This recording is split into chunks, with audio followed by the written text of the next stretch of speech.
Welcome everybody to the first ever episode of the All Marlins podcast. This is the first installment of many to come. We will eventually have a co-host, excuse me, and let's dive right back into it. My name is John. I'll be the primary host, and let's talk some Marlins, shall we? Um, Moving into the type of stuff that you will see in this type of channel, we will be having trivia. We will be talking about the team, the status of the team, recent scores, news. We will have special guests maybe come in soon. Um, we would like to see, maybe some hot takes being thrown in, some discussions, things to make it juicy, at least for as far as Marlins baseball is concerned. And well, yeah. In the bottom right here, we have the Marlins Fish Tank Discord server. We strongly encourage you guys to join. So much special stuff, and our potential future guest, we might be having Kevin Baral from the KO Sports Corner. They are an amazing YouTube channel with a lot of 305 content. Marlins, Heat, Dolphins, you name it, they have it. Um, and maybe an amazing team, Fish Stripes. They have opened the doors for me. They have given me a chance to pretty much give out my own opinions in their channels and lives as well. And yeah, many more awesome people that we will be seeing. And now let's dig right into today's episode. First things first, we're going to be talking about the 2021 season for the Marlins. Now, it wasn't exactly what we were expecting for. I mean, personally, I was seeing a, maybe 72, 73, 74 even win season for them, but yeah, it was a disaster. Lots of injuries, guys going down, guys underperforming. The offense wasn't there. Maybe the rookies just weren't necessarily ready. Maybe Jazz just uh his first season didn't seem like what we all wanted, obviously, but they happen. It's a more natural thing. Um, but I think Jazz will definitely improve moving forward. As far as the pitching is concerned, we did lose Sixto. We heard some news about Sixto being very lazy, if you will. Maybe tending camp late. Also his shoulder. It was a mess as far as Sixto goes. That was a big loss there from the Fish. Sandy, Sandy pitched his heart out. He was amazing. He led that rotation. He was absolutely spectacular. Trevor Rogers, second runner-up to the Rookie of the Year for the National League, sadly lost it to Jonathan India, but Rogers was amazing. It was amazing to see a lefty come out for the Marlins and really deliver. Pablo Lopez, another dominant arm, lots of amazing off-speed pitches. Eliezer also filled in very decently. He gave you a solid 4 to 5 innings, and he would just come out and do his job. He was good, and the bullpen was, well, could be better. I know Kim Mang, the Marlins GM, and she addressed that she wanted to revamp and fix the bullpen, and she went out and got Anthony Bass, who didn't really work out that first year. He just struggled. He wasn't himself. And we started to see that early on in the season. Some will say, "Hey, give him a shot. Maybe he'll improve." But it just wasn't. It just wasn't. The 2021 season just wasn't for Bass, and it was sad because he had the closer role to his name, but he got removed from it. And we gave it to Floral. Floral did pretty decent on that role. We also got an amazing guy, Anthony Vender. Wow, that guy is filthy. He throws hard. He does it all. He is amazing. We also got guys who came out of nowhere, and Bender's included in that list. Guys like Zach Pop, guys like Steven Oker, guys who pretty much just weren't known at all, and the Marlins gave him a shot. And Another underrated pitcher that I want to mention from that bullpen is Richard Blyer. That guy, I mean, every time he came in, he did his job. He would get those ground outs. That was what he specializes in. He just has such an amazing skill set on the mound when he's trying to get quick outs to get the team out of the innings. Marlins also use guys like Jordan Holloway, who personally I would like to see in the 2022 staff. And as far as the bullpen goes, maybe as a long reliever, I feel like he has the ability to pitch very nice out of that pen. And if the Marlins, need someone to come in when they're getting blown out and the starter doesn't deliver for them, Holloway's the guy. He kills innings. He really the biggest issue the Marlins had entering the 2022 offseason was the offense. The Marlins just couldn't swing the bat. In fact, led the National League in strikeouts, maybe even the major leagues in strikeouts. It was the hitting was atrocious. And sure, we had Marte, we had Duvall, we had Brian Anderson, we had all these very nice players, but man, did they strike out, especially Duvall. And the thing was, Duvall was an amazing power bat who drove in a bunch of runs for the Marlins. And Aguilar, the thing with Aguilar was he wasn't really much of a strikeout hitter, more or less a clutch hitter. He would have to be in a specific situation for him to drive in and bring those runs in. Like he could do it, but the thing with Aguilar was lots of groundouts. And the same said for a guy like Garrett Cooper, who he pretty much carried the offense for 2 months, especially the summer months between June, July, or July and August. One of those three.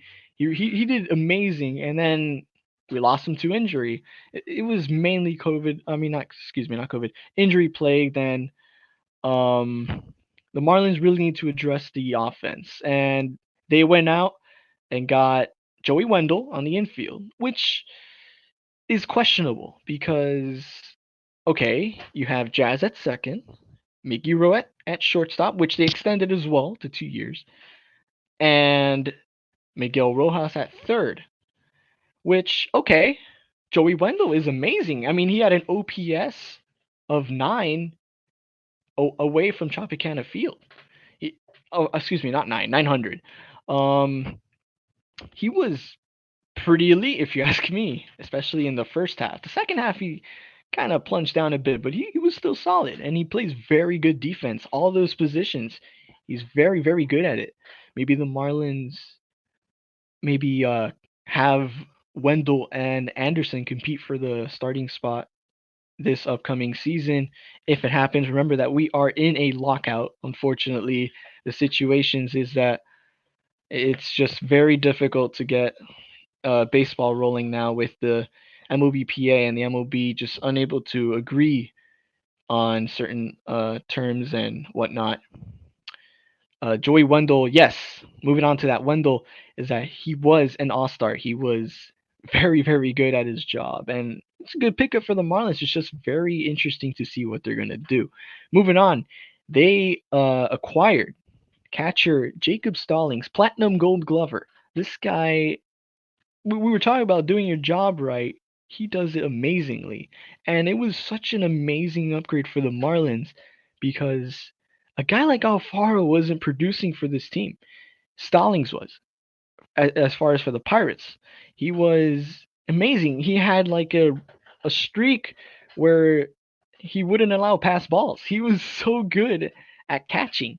And if there's something that the Marlins need to do to address pitching and letting runs come in is the pass balls. All the pitchers did it. Uh, Nick Fortes, which I hope would be the backup catcher to Stallings, was told that he didn't really allow much pass balls in the minor leagues. And the thing with Fortes, he unfortunately did allow a couple pass balls. We had Sandy Leon, who Sandy worked well with the pitchers, um, but yeah, again, allowed a lot of pass balls and wasn't all that good with the bat. And the same said for Stallings. But the thing is that Stallings, you know, overrides him and overrides Alfaro and overrides Alex Jackson and overrides Nick Fortson. He's just so good. And he's going to be a nice placeholder for the Marlins, hopefully to keep. So guys like Joe Mack or a guy like Bennett Hostetler or a guy like can't think of the name right now. Maybe Peyton Henry comes out of nowhere and shocks the world. Maybe not shocks the world, but comes to at least some sort of decency. Um, another acquisition that we made was the Marlins got Head. Yes, we got Head. Um, not the Head you're thinking of. We got Lewis Head from the Tampa Bay Rays. That's the second acquisition we made from the Tampa Bay Rays. Lewis Head now. That's another one of those Steven Oker, Zach Pop, Anthony Bender type guys who nobody really knows. But when you look at their stats and their splits, they're pretty impressive. Another really good move there by the Marlins, who by the way I believe is going to be a sleeper in that bullpen. He might fit in the middle relief slot if the Marlins decide to move maybe Bass somewhere. Who knows? But it could be a very nice option. I really like what this guy has. He has very nasty stuff. He's just got very nice tools there that could help the bullpen in a very interesting way. The Marlins also got rid of a couple of their more underperforming players who stuck up, who's who have been in the team for quite a while. Lewis Brinson, who unfortunately just couldn't figure things out, and that's the unfortunate part of baseball is that at the end of the day, it's a business, and he was such an amazing guy, a good community guy. He was from South Florida. He was absolutely it's just a genuine humble guy, laid back, but baseball wise, he just couldn't get it together. And that's the unfortunate part of baseball, and you just have to do it to get better. And the same said for Alfaro, another amazing human being. He was really, really funny, but they just couldn't click. They couldn't click. They the Marlins made a good decision in finally letting go of those guys, and they've also let go of Magneuris Sierra, who also just couldn't click. There was a lot of those players in which the Marlins just struggled to decide whether to keep or to ship somewhere else. Um, and that brings to the next acquisition because Lewis Brinson was an outfielder, and the Marlins went out and got ourselves an outfielder, which the Marlins needed because you have Jesus Sanchez, Brian De La Cruz, and you had Lewis Brinson. Now Lewis Brinson left, so that brings the emergence of an outfielder, and the Marlins went out and signed Avisail Garcia to a 4-year deal. Now Avisail is one of the more underrated hitters in the game of baseball. I mean, that guy is just very, very consistent. The Marlins inked into a 4-year, $56 million deal. Personally, to me, I think it's a bit of an overpay, but a guy like Avisail deserves it. He was worked for that money, and I'm very glad that the Marlins went out and finally paid big bucks, especially this Jeter Sherman ownership who have been recovering from all that debt that they had when they first came into the uh, front office, when they first saw that the team was in deep trouble from the Loria era. Um, it was overall a very nice acquisition, very nice signing. It was nice to see him coming home to South Florida, and it doesn't end there. Did you know the Marlins spent 100 and I believe $10 million in one day? That's the first time in a long time that the Marlins have done such thing. They went out and extended the ace, Sandy Alcantara, to a 5-year, 55 or $56 million deal. Uh, and if we're talking about a guy who deserves it, he deserves it. Sandy was a leader in that rotation, assumed himself as an ace, and has ace stuff. His fastball is reaching 100 nowadays. Sandy came in from that St. Louis Cardinals trade back in 2017 that sent Ozuna over to the Cardinals, and man, has it worked out for Miami. He's been amazing. He's been stellar. Upcoming star for Miami. And many of those pitchers that we named earlier start to show that.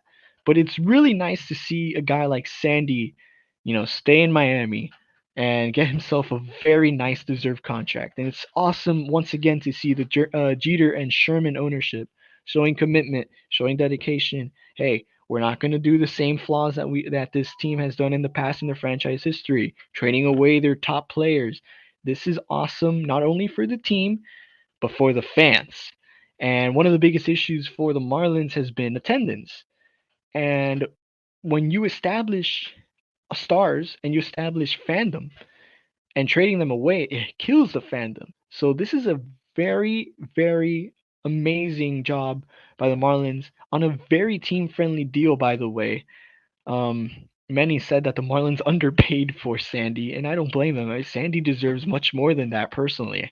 I was even thinking about tossing 77 over to Sandy. He's just amazing, and for the first time since rest in peace Jose Fernandez, that the Marlins have had someone that amazing on the mound.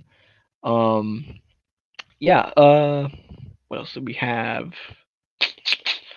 That was about it for the at least short-term off-season that the Marlins have had up until the lockout. Um, they did. Oh, that's right. They extended Miguel Rojas, the team captain. I mean, Rojas. Where do we begin? Uh, 2015 trade came over to Miami. He was told that he was just going to be a bench bat, maybe a guy that they'll replace in a couple of years. Um, Miggy Ro has really established himself not only as a player but as a person. He has really so much good in him. He's a leader. He wants to get the team together. That's the type of stuff that you just love about players. And the Marlins finally have one of those type of players who just love where they play. It doesn't matter how good or how bad the team is. He's just dedicated to his job, and Rojas deserves it. Even if it's for the amount of money that he has. He it was such a it was a very nice signing by the Marlins. A guy like him really deserves it. He has my respect and perhaps one of my favorite Marlins of all time. Not the craziest shortstop in the world. He's not A-Rod. He's not Jeter. He's not any of these other Hall of Fame caliber stars, but you need leaders in your team to succeed. And Rojas, if there's anything Rojas has done, he's been on top of that team. He brings them together. He takes them out to camp. He's amazing. He's amazing. Miguel Rojas is the team's captain, and he's going to stay in Miami for a long time. Even as a coach, I think he's going to become a Marlins coach. But yeah, that was pretty much the 2022 um, off season for Miami in terms of what they could do or what they were able to do up until the lockout. Now, they're not done yet, and Kim Ng has addressed that. They're not done yet. The Marlins have a very, upbringing team that will probably finally bring them up to the 70 win mark. The Marlins have been stuck under 60 wins for a pretty solid amount of time. Um, the Marlins right now need a shutdown closer. They need probably another bullpen piece. They need a center fielder. And I think from there, they could maybe start seeing a bigger rise, maybe a rise to the high 70s, maybe even an 80 win season. The last 80 win season came in 2010. Now, 2010 wasn't even a season above 500. It was 80-82. The Marlins need to bring themselves over that to show, wow, this ownership is committed. This ownership wants to win.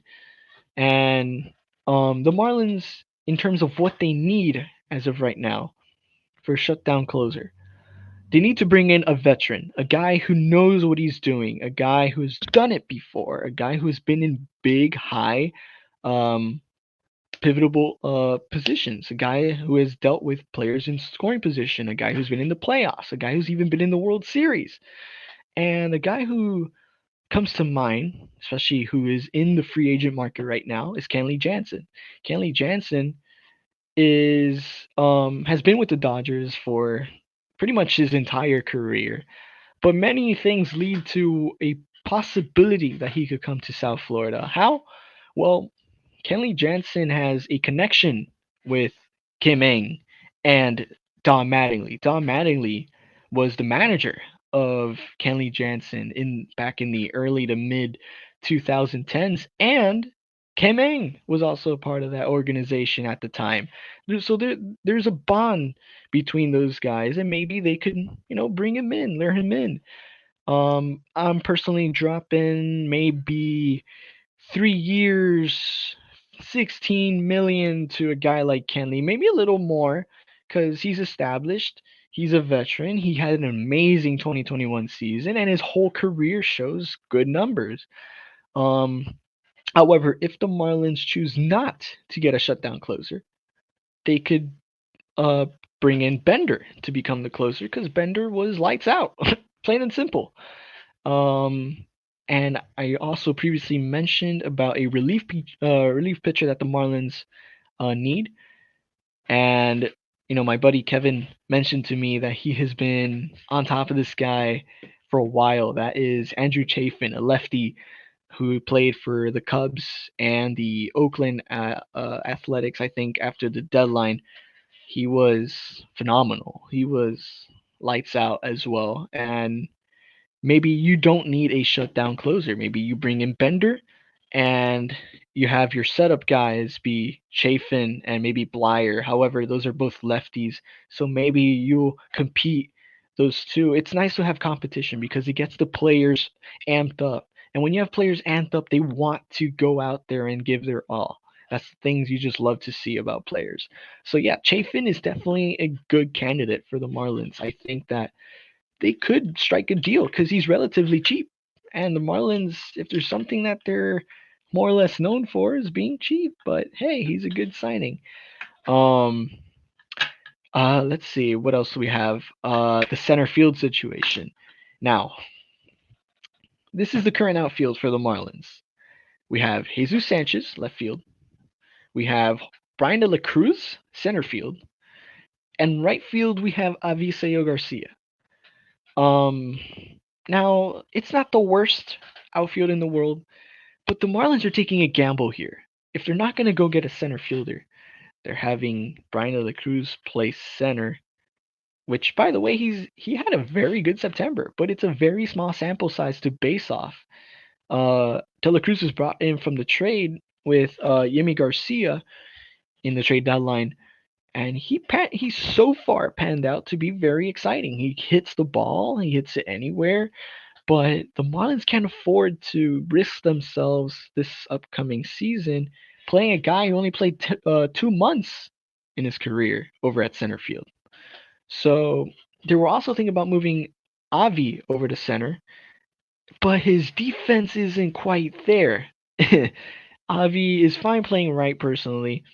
Um, I feel like candidates that the Marlins could attack or seek or at least give an effort to doing is Cedric Mullins from the Baltimore Orioles, Brian Reynolds from the Pittsburgh Pirates, Teoscar Hernandez and from the Toronto Blue Jays, and Ketel Marte from the Arizona Diamondbacks. I feel like those are guys who are relatively young, have a lot of talent, a lot of potential.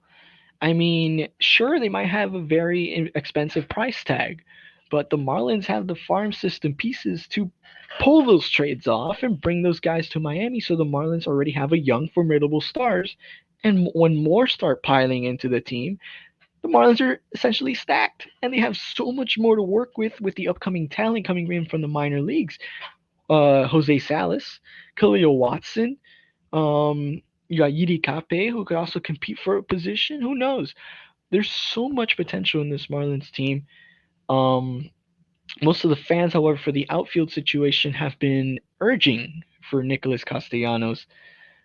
Uh, Castellanos did, however, ask for a 7-year deal. It's a bit of a it's a bit of a gamble there that the Marlins would be taking if they offer what he asked for. However, if he maybe decides a discount with his hometown team, then hey, Castellanos is not a bad option. However, he will be playing at Lone Depot Park, one of the most pitcher-friendly parks in baseball, if not the most pitcher-friendly park in baseball. Castellanos played for the Reds, one of the most hitter-friendly ballparks in the league, and he absolutely tore the cover off the ball. He was hitting a home run just about every single day. So now the question begs, will Castellanos put up the same numbers he did in Lone Depot that he did in Citizens Bank Park and the NL Central? Because the NL Central stadiums are relatively also hitter-friendly ballparks. So it's an interesting discussion going on with the Castellanos window. For Kyle Schwarber, that's another guy that the Marlins have maybe looked into. Kyle Schwarber played in the Boston Red Sox uh, club, and also a very, very power guy. He swung the bat as well for the Washington Nationals in the first half of the season, and he did play a series or two against the Marlins here at Lone Depot Park, where he absolutely crushed the ball to the second deck. That's just insane. Now, Kyle Schwarber, the thing with Schwarber is that his defense just isn't there. And if you're bringing in a guy like Schwarber and you're having Jesus Sanchez, Avisayo Garcia at center field, Kyle Schwarber in right, then there's a defense issue. And the Marlins had quite a lot of errors in 2021. You do not want to multiply those numbers in 22. So, if anything, one of the more unlikely risks that the Marlins could do is maybe sign Schwarber to a DH spot. And there is also a little logjam there with Aguilar, Cooper, Diaz. So it's interesting to see what they're going to do in that uh, spot there.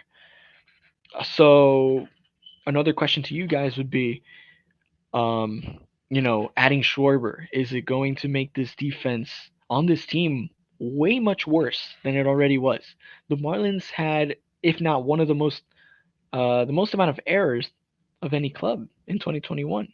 I would have to check back on that though. Um, so as of right now, I mentioned earlier that there was a lockout and baseball is more than likely going to be delayed. Spring training was already announced that it will be delayed.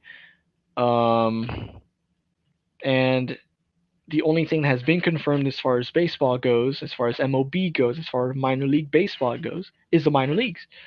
And the Marlins have so much loaded talent in those minor leagues. We're talking the Jacksonville Jumbo Shrimp, the Pensacola Blue Wahoos, the Beloit Sky Carp, and the Jupiter Hammerheads. Each of those levels have guys who could be stars on this club in the coming years. So it's awesome to see these guys coming in and giving a shot of what they have. Guys who may have breakout years, guys who may come back from struggling seasons. And the number one person who comes to mind is JJ Bleday.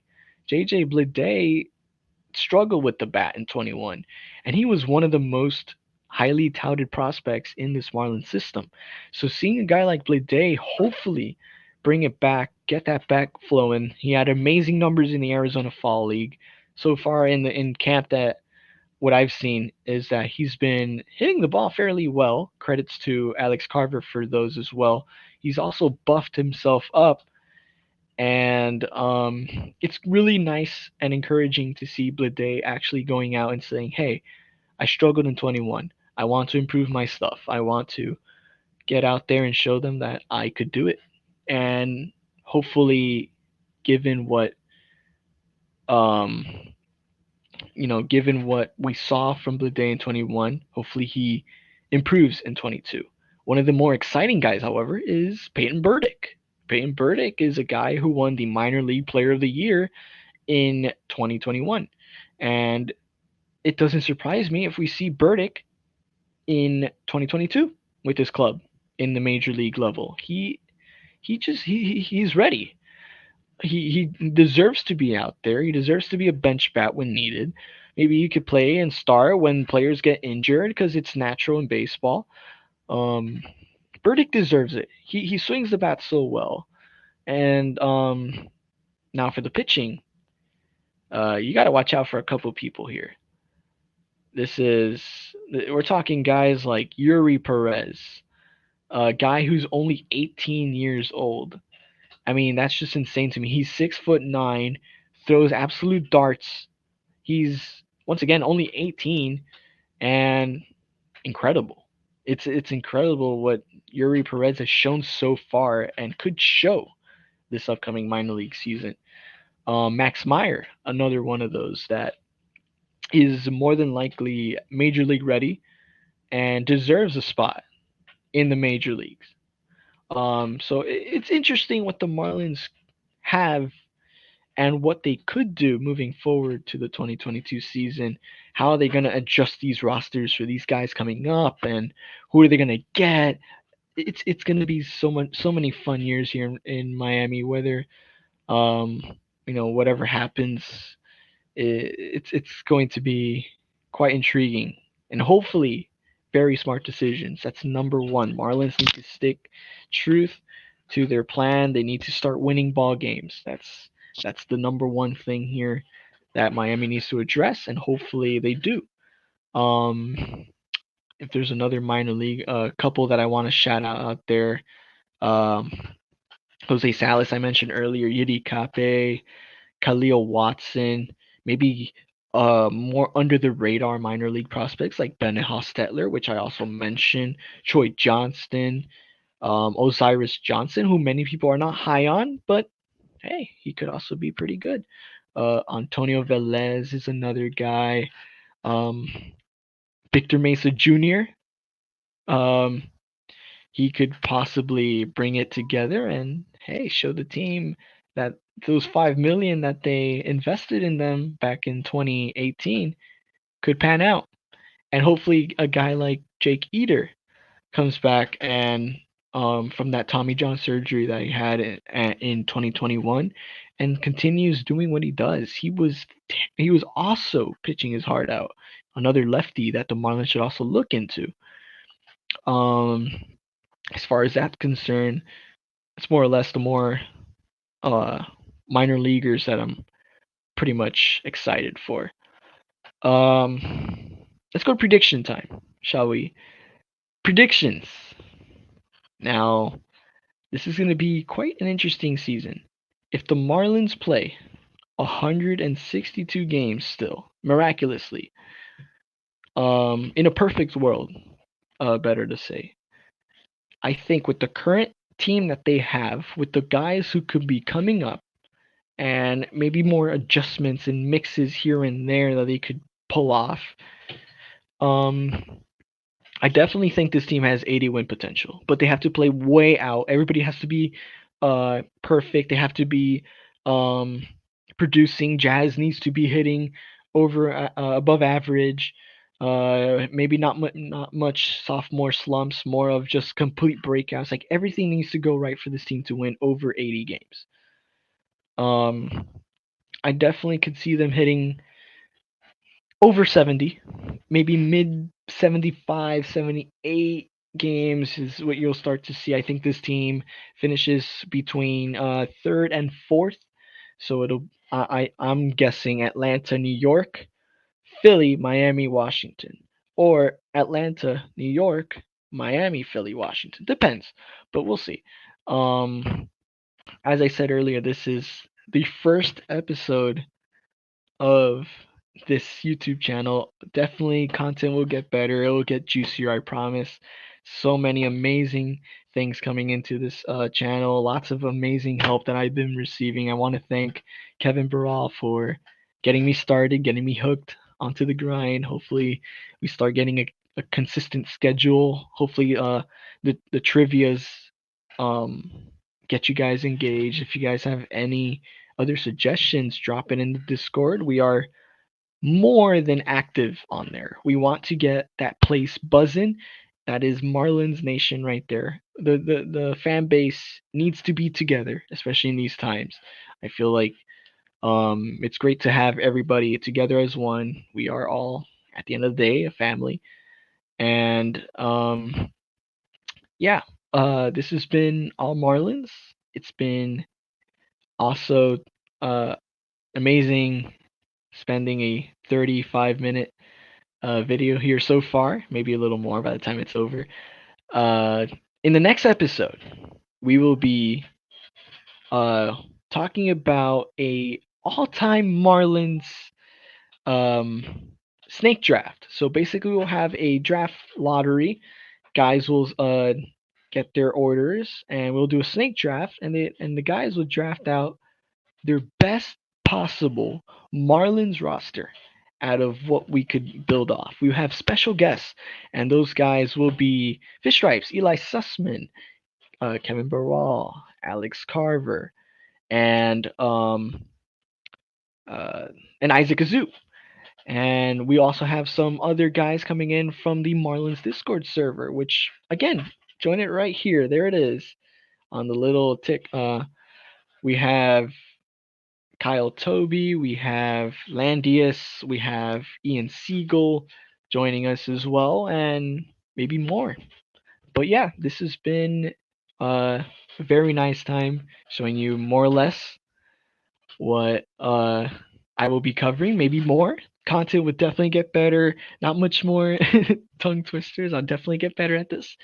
But um guys, thanks a lot for watching. It means a lot.